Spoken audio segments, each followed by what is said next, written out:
Hello everyone, welcome to my YouTube channel. Haryana one time settlement scheme 2023 1 जनवरी 2024 से applicable हो चुकी है। 90 डेज के लिए एप्लीकेबल है। 30th March 2024 is the last day to file the OTS.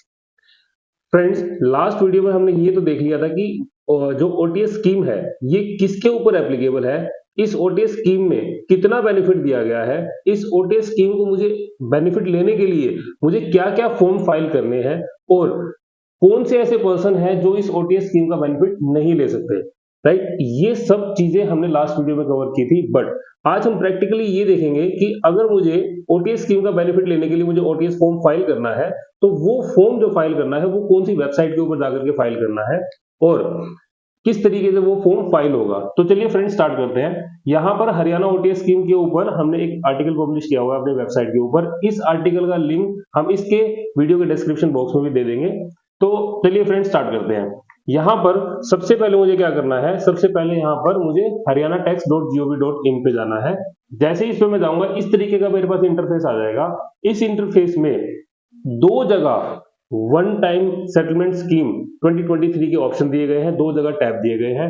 एक ये रहा यहाँ पर ओटीएस के नाम से और एक यहाँ पर है one time settlement scheme. Right, इन दोनों में से किसी भी टैब के ऊपर क्लिक कर लो, जो है ना सेम विंडो ओपन होगी। यहाँ पे आपकी ये विंडो ओपन हो चुकी है और अब आप देखेंगे यहाँ पर जो ये विंडो ओपन हुई है ये आपसे रजिस्ट्रेशन मांगेगा।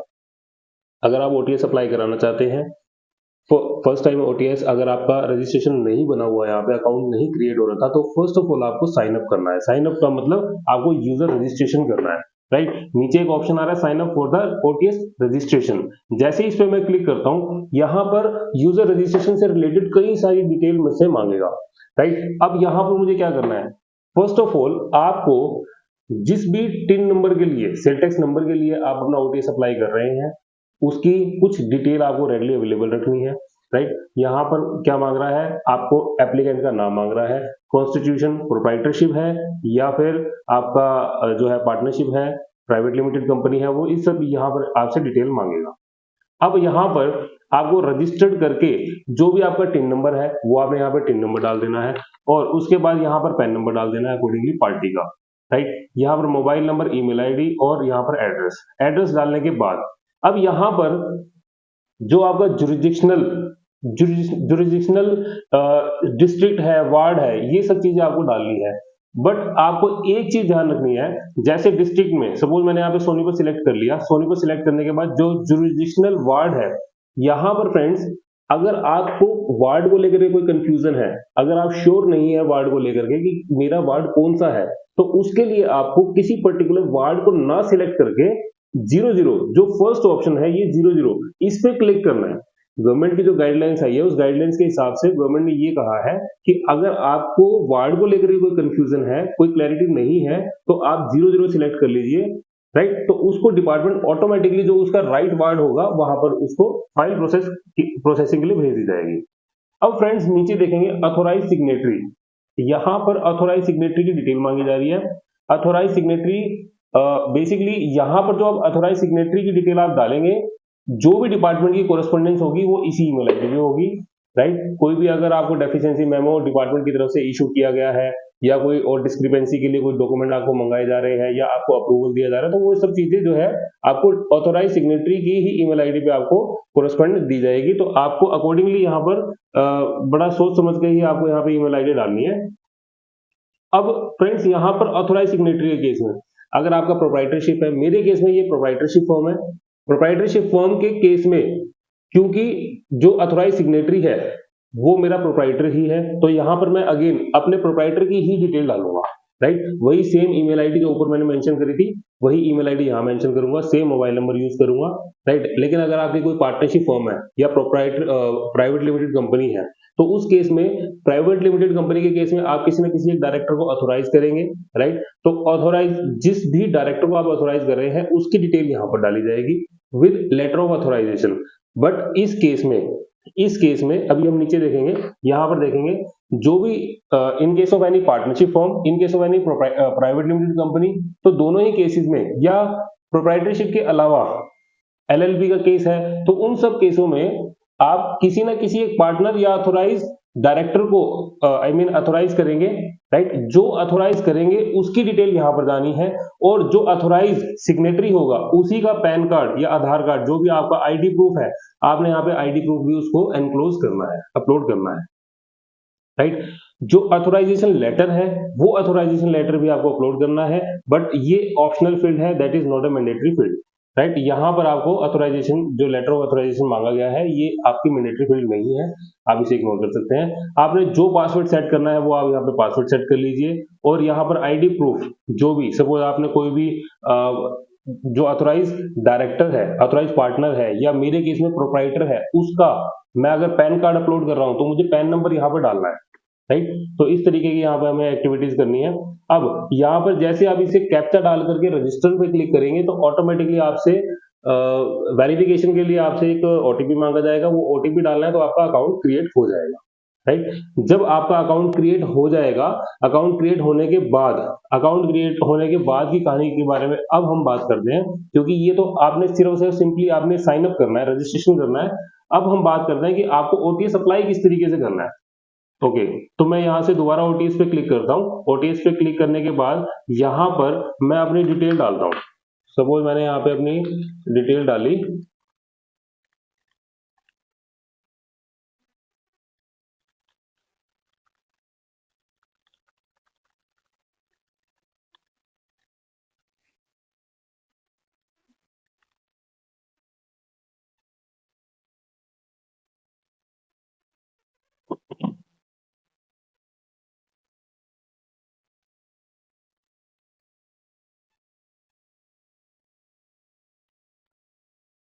तो फ्रेंड्स ये हमने डिटेल डालने के बाद अब हमने इसको लॉगिन कर लिया।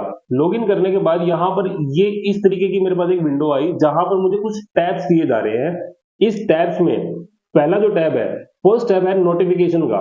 नोटिफिकेशन का मतलब ये है, ये टैब क्या काम करेगा, ये टैब सिर्फ आपको सिंपली ये काम करेगा इन केस अगर आपने कोई भी ओटीएस एप्लीकेशन फाइल करी, एप्लीकेशन फाइल करने के बाद अब डिपार्टमेंट की तरफ से अब आपको क्या कोरेस्पोंडेंस दी जा रही है वो यहाँ पर आपको दिखेगी, राइट। अगर उसने कोई डेफिशिएंसी मेमो दिया है, अगर उसने कोई अप्रूवल दिया है, मतलब कोई भी अगर आपको मतलब डिपार्टमेंट की तरफ से कुछ भी एक्शन लिया जा रहा है तो वो आपको through this tab, notification tab, आपको नोटिफाई किया जाएगा, राइट। और सेकंड टैब है अप्लाई ओटीएस, ओटीएस 1।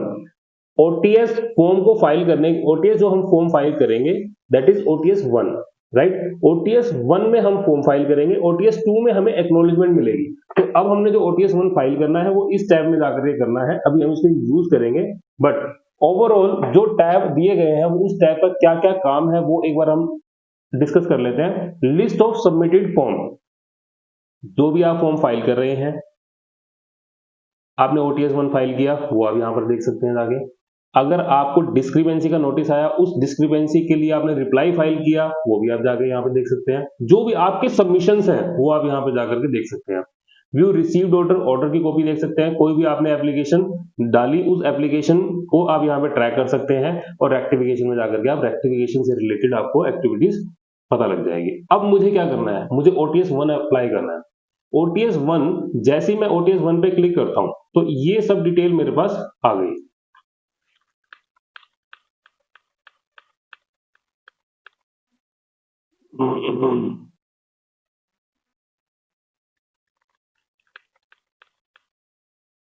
फ्रेंड्स ये ओटीएस से रिलेटेड कुछ क्लाइंट का डेटा था तो वो हमने अभी हाइड कर दिया, बट ये जो भी डिटेल्स आप देख रहे हैं सारी की सारी फिल्ड फॉर्म ही आएगा आपके पास। यहाँ आपको बेसिक जो डिटेल है, एड्रेस क्या है, टीम नंबर क्या है, पार्टी का नाम क्या है, ये सब चीजें आपको अगेन एंड अगेन नहीं डालनी, ये प्री फिल्ड ही फॉर्म आपके पास आएगा, राइट। अब जो ये प्री फिल्ड फॉर्म आपके पास आएगा, ये मैंने एक अभी जो डिटेल दिख रही थी उस मैंने अभी हाइड कर दिया, हटा दिया यहाँ से। बट अब हम देखते हैं हमें हमारे से रिलेटेड ओटीएस फॉर्म में हमको किस टैब का, किस ऑप्शन का ज्यादा ध्यान रखना है।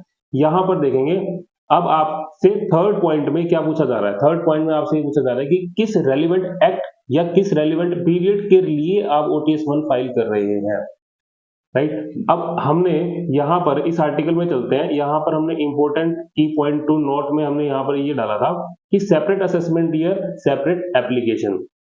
2015-16 की डिमांड है अलग, उसकी ओटीएस एप्लीकेशन जाएगी। 2016-17 की डिमांड है, उसकी ओटीएस अलग जाएगी, राइट। मेरी हरियाणा वैट 2014-15 में हरियाणा वैट की अलग एप्लीकेशन जाएगी, 2014-15 में ही सीएसटी की अगर डिमांड है तो सीएसटी के लिए अलग से ओटीएस बन जाएगा मेरा, राइट। तो अब उसके लिए यहाँ पर ये आपसे पूछना चाह रहा है कि name of the relevant act. मेरे केस में लेट्स सपोज मेरी सीएसटी की डिमांड खड़ी है, तो सीएसटी की डिमांड जैसे ही मैं इस पे सीएसटी पे क्लिक करता हूँ, अब उसके बाद मुझसे असेसमेंट ईयर मांगा जाता है।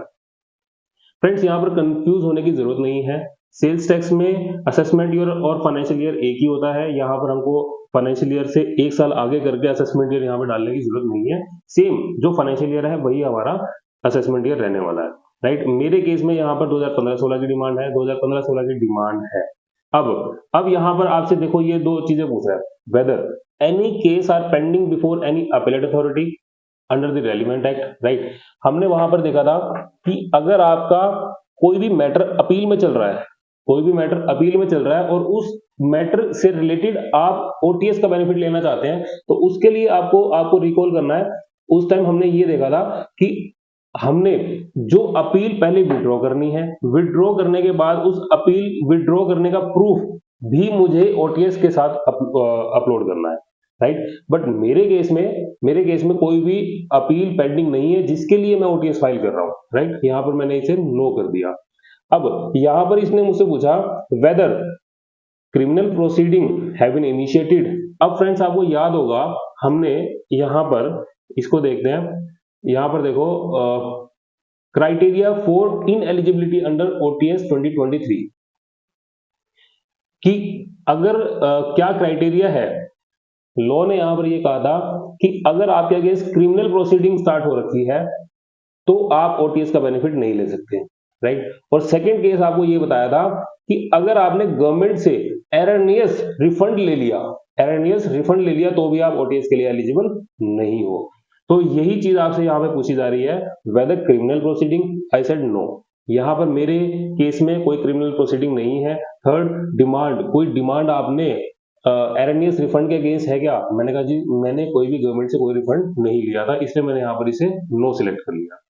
अब फ्रेंड्स जो भी आपने ऊपर रेलिवेंट एक्ट सिलेक्ट किया था और रेलिवेंट फाइनेंशियल ईयर सिलेक्ट किया था, वही इसने नीचे यहाँ पर फ्रीज कर दिया, राइट। अब इसके अंदर आपसे कुछ डिटेल मांगी जा रही है, वो डिटेल क्या है वो डिटेल समझते हैं। यहां पर आपसे इसने पूछा order number vide which outstanding dues are quantified.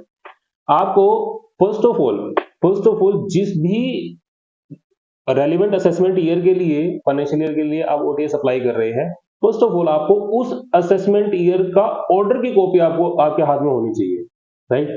Order की कॉपी आपके हाथ में होनी चाहिए जिसमें आपकी कैलकुलेशन आए और आपको ये पता लगे कि फर्स्ट ऑफ ऑल ये मेरी डिमांड जो है वो वैट की है या सीएसटी की है, और अगर वैट की है तो वो वैट में मुझे अनडिस्प्यूटेड में जाना है या एडमिटेड में जाना है, और अगर सीएसटी में है तो मुझे डिफरेंशियल में जाना है, मुझे किस में जाना है, राइट। फर्स्ट ऑफ ऑल ये कैलकुलेशन तो आपके पास होनी चाहिए, ऑर्डर की कॉपी आपके पास होनी चाहिए, राइट। अब जो ऑर्डर की कॉपी आपके पास है, उस ऑर्डर की कॉपी के ऊपर आप ये देखेंगे कि जो ऑर्डर नंबर है, order number and order date, वो आपको यहां पर डालनी है, राइट। ऑर्डर नंबर भी डालनी है और ऑर्डर की डेट भी आपको यहां पे डालनी है।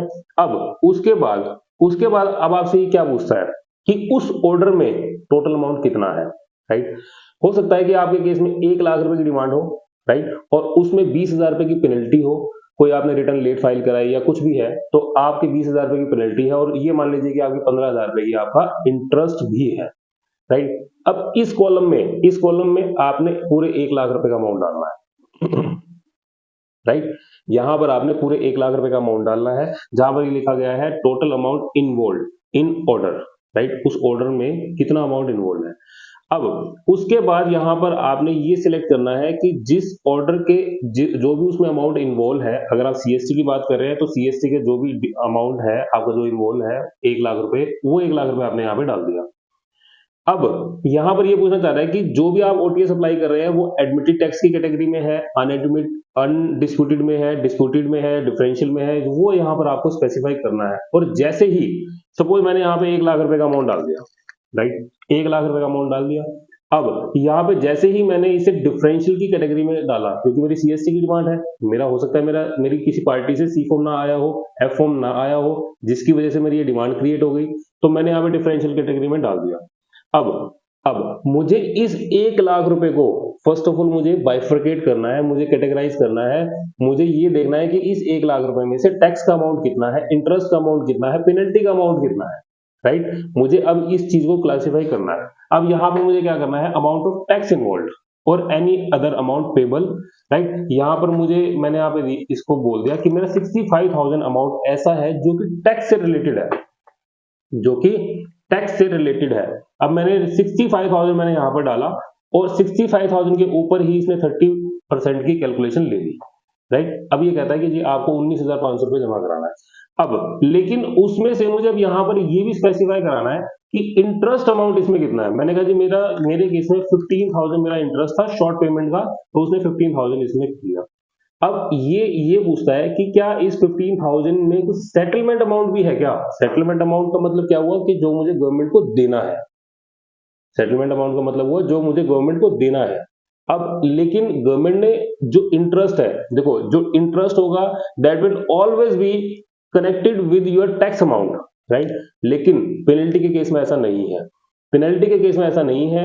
पेनल्टी नॉन कंप्लायंस की वजह से भी हो सकती है, राइट? नॉन कंप्लायंस की वजह से भी हो सकती है, लेकिन जो पेनल्टी है that is not directly linked with tax amount, right? Interest हमेशा आपका माफ रहेगा, लेकिन पेनल्टी आपकी उसी केस में माफ रहेगी जब आप वो पेनल्टी टैक्स के अमाउंट से रिलेट करती है, राइट? तो मेरे केस में नॉन फाइलिंग ऑफ रिटर्न की पेनल्टी थी, तो मैंने यहाँ पर इसे मैंने क्लासिफाई कर दिया अभी, ठीक है? क्लासिफाई कर दिया, राइट? बट इस केस में ये चीज ध्यान रखना कि अगर वो पेनल्टी टैक्स अमाउंट से रिलेट नहीं करती तो आपको जो भी है ये उस कैटेगरी में नहीं आएगी, राइट? अब यहां पर जो मेरा 65,000 का अमाउंट था, मेरा 65,000 का अमाउंट है, उसके ऊपर 30% की कैलकुलेशन लेकर के इसने मुझे यहाँ पर ये बता दिया कि 19,500 रुपए आपको जमा कराने हैं। 19,500 रुपए मुझे जमा कराने हैं। अब मेरे केस में मैंने यहाँ पर 19,500 रुपए जमा करा दिए। 19,500 रुपए जमा कराने के लिए इसने मेरी यहाँ पे डिमांड दिखा दी। अब फ्रेंड्स इसने मुझसे पूछा कि category of the settlement of dues, category इसने बोला कि 10 लाख से, आपको याद होगा हमने वहां पर ये देखा था कि गवर्नमेंट ने आपको इंस्टॉलमेंट का भी ऑप्शन दिया है, लेकिन इंस्टॉलमेंट का ऑप्शन किस केस में दिया था कि अगर आपकी डिमांड 10 लाख से कम है। देखेंगे यहां पर, देखेंगे आप पहले तो यहां पर चलते हैं ऑप्शन टू पे इन इंस्टॉलमेंट, यहां पर देखेंगे अगर मेरा 10 लाख रुपए तक की डिमांड है, सेटलमेंट अमाउंट मेरा 10 लाख रुपए तक का है, तो मुझे सिंगल गो में मुझे पेमेंट जमा करानी है, मुझे कोई इंस्टॉलमेंट का बेनिफिट नहीं मिलेगा। और अगर मेरा सेटलमेंट अमाउंट 10 लाख से 25 लाख के बीच में है तो मुझे 2 इंस्टॉलमेंट का बेनिफिट मिलेगा। मैं अपने इस सेटलमेंट अमाउंट को 2 इंस्टॉलमेंट में जमा करा सकता हूं। लेकिन थर्ड केस क्या था हमारा, अगर मेरा सेटलमेंट अमाउंट 25 लाख रुपए से ज्यादा है तो उस केस में मुझे 3 इंस्टॉलमेंट का बेनिफिट मिलता था कि मैं अपने जितना भी सेटलमेंट अमाउंट है उसको मैं 3 इंस्टॉलमेंट में जमा करा सकता हूं। बट मेरे केस में ये जो 19,500 रुपए है that is less than 10 lakh rupees, तो इसने ऑटोमेटिकली इसने यहाँ पर ले लिया ये इसको मैं मतलब एडिटेबल नहीं है ये वाला कॉलम। इसका मतलब ये है कि इसने ऑटोमेटिकली इसे ले लिया कि 10 लाख से नीचे का है, और इससे नीचे वाले ऑप्शन में देखेंगे वेदर इंस्टॉलमेंट फैसिलिटी ऑप्टेड, मेरे केस में 10 लाख से नीचे का है तो ऑटोमेटिकली से इसने नॉट एप्लीकेबल कर दिया, राइट? अब यहां पर इसने मुझसे पूछा कि 19,500, राइट? 19,500 रुपए की डिटेल अब इसने मुझसे पूछी कि आपने इसको कैसे कैसे जमा कराई है, first instalment, second instalment, third instalment. But मेरे केस में क्योंकि ये अमाउंट 10 लाख से नीचे है, मेरे केस में ये 10 लाख रुपए से नीचे है और मुझे कोई इंस्टॉलमेंट का बेनिफिट नहीं मिलेगा। अब मुझे जो भी अमाउंट यहाँ पर मेंशन करना है 19,500 रुपए, तो यहाँ पर फर्स्ट इंस्टॉलमेंट में ही मेंशन करना है, और यहाँ पे डेट ऑफ फर्स्ट इंस्टॉलमेंट में ही मुझे यहाँ पे, सपोज आज की डेट है तो मैंने यहाँ पे 14 मार्च यहाँ पे इसको एंटर कर दिया, राइट? अब यहाँ पर आपने कहीं इसमें कोई फिगर नहीं डालनी। अब आ जाओ आप डिटेल्स ऑफ पेमेंट में, जो भी आपने 19,500 रुपए जमा कराए हैं वो 19,500 रुपए आपको कहां पर जाकर के जमा कराने हैं, वो यहाँ पर आपको ई ग्रास की साइट पे जाना है और यहाँ पर अपना यूजर क्रेडेंशियल डालना है। यूजर क्रेडेंशियल डालने के बाद आपने प्रॉपर हेड में जमा कराना है। ट्रेजरी हेड आपका गलत नहीं होना चाहिए, और ये ट्रेजरी हेड यहाँ पर भी दिया गया है, राइट। ये ट्रेजरी हेड जो आपका ट्रेजरी हेड है, ये ट्रेजरी हेड आपको दिया गया है। इस ओटीएस स्कीम में 7 रेलिवेंट एक्ट हैं और अलग अलग एक्ट में जो भी आपको डिमांड जमा करानी है और उन सभी एक्ट की अलग अलग ट्रेजरी हेड दिए गए हैं गवर्नमेंट की तरफ से, राइट। तो आपने इस ट्रेजरी हेड को फिल करते टाइम गलती नहीं करनी, आपने प्रॉपरली यही ट्रेजरी हेड में जमा कराना है। और उसके बाद जब आप ट्रेजरी हेड में जमा करा देंगे तो उस अमाउंट को, उस जीआरएन की डिटेल आपको यहाँ पे डालनी है। आपने क्या क्या डालना है, यहाँ पे डालना है आपने serial number of the GRN number आपको यहाँ पे डालना पड़ेगा, राइट। आपको जीआरएन नंबर डालना है, अब उस जीआरएन की डेट डालनी है। फिर आप उसमें ध्यान से देखेंगे नीचे बैंक का एक रेफरेंस नंबर आता है जो कि सिन नंबर कहा जाता है, तो आपने वो serial number of the scene यहाँ पर डालना है। डेट आपकी सेम रहेगी और अमाउंट यहाँ पर 19,500 रुपए का अमाउंट आ जाएगा आपके पास, राइट। 19,500 रुपए का अमाउंट आ जाएगा। अब यहाँ पर इस पे टिक करना है। टिक करने के बाद अब आपने यहाँ पे जो डिटेल अपलोड करनी है, पॉइंट ये है कि जो आपने यहाँ पे डिटेल अपलोड करनी है उसमें से पैन कार्ड प्रोप्राइटर का, राइट। अगर आपका पार्टनरशिप है तो पार्टनरशिप का, राइट। तो ये सब चीजें आपको पैन कार्ड अपलोड करना है। असेसमेंट ऑर्डर की कॉपी भी आपको अपलोड करनी है। फ्रेंड्स, हमारे केस में एक बहुत पुरानी डिमांड थी, 2014-15 की डिमांड थी। वहां पर हमारे पास भी ऑर्डर की कॉपी नहीं है और डिपार्टमेंट से भी हमने लेने की कोशिश करी, बट वहां से भी नहीं निकल पा रही क्योंकि वो फाइल नहीं मिल पा रही। तो उस केस में आप क्या कर सकते हैं, आप डिपार्टमेंट से की अंडरस्टैंडिंग के साथ जो भी उनका डिस्पोजल रजिस्टर होता है उसकी आप फोटो क्लिक करके, जैसे जो भी है, अब वो चीज रेफर कर दीजिएगा जहां पर आपके ऑर्डर नंबर लिखा होता है, अमाउंट लिखा होता है, डिटेल्स ऑफ आपका डिमांड होती है, तो वो सारी चीजें जहां पर लिखी होती है उस चीज को भी आप, सो दैट कि इजीली ट्रैक आउट हो पाए वो सब चीजें, तो आप वो सब चीजें आप यहाँ पे यूज कर सकते हैं। और जो भी आपने पेमेंट जमा कराई है उस पेमेंट की कॉपी, जीआरएन की जो कॉपी है वो आपने यहाँ पर अपलोड करनी है। और एनी अदर डॉक्यूमेंट, कुछ भी आपने कोई वर्किंग बनाई, भाई आपकी टोटल डिमांड इतनी थी, आपने कोई रिकंसिलेशन स्टेटमेंट बनाई जिसमें आपने ये बताया कि इस ऑर्डर में से इतना इंटरेस्ट का अमाउंट, इतना पेनल्टी का अमाउंट मैंने लेस कर दिया, ये इस तरीके से जो भी, अगर आपको एडिशनली डॉक्यूमेंट ऑफ एविडेंस अगर आपने यहाँ पे लगाने हैं तो आप यहाँ पे लगा सकते हैं।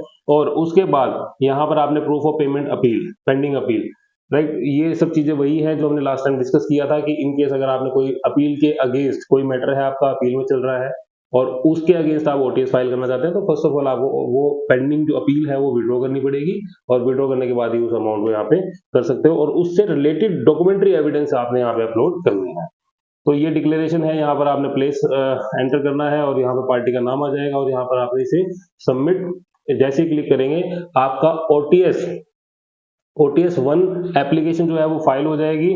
और आपको इस तरीके से आपको मैं दिखा देता हूँ, इस तरीके से आपको यहाँ पर इस तरीके से ये आपके सामने आ जाएगी, ये आपके सामने एक्नॉलेजमेंट आ जाएगी ओटीएस, जहां पर लिखा हुआ है ओटीएस 2 के फॉर्मेट में। हमने देखा था कि एक्नॉलेजमेंट किस फॉर्म में आएगी, ओटीएस 2 के फॉर्मेट में आएगी।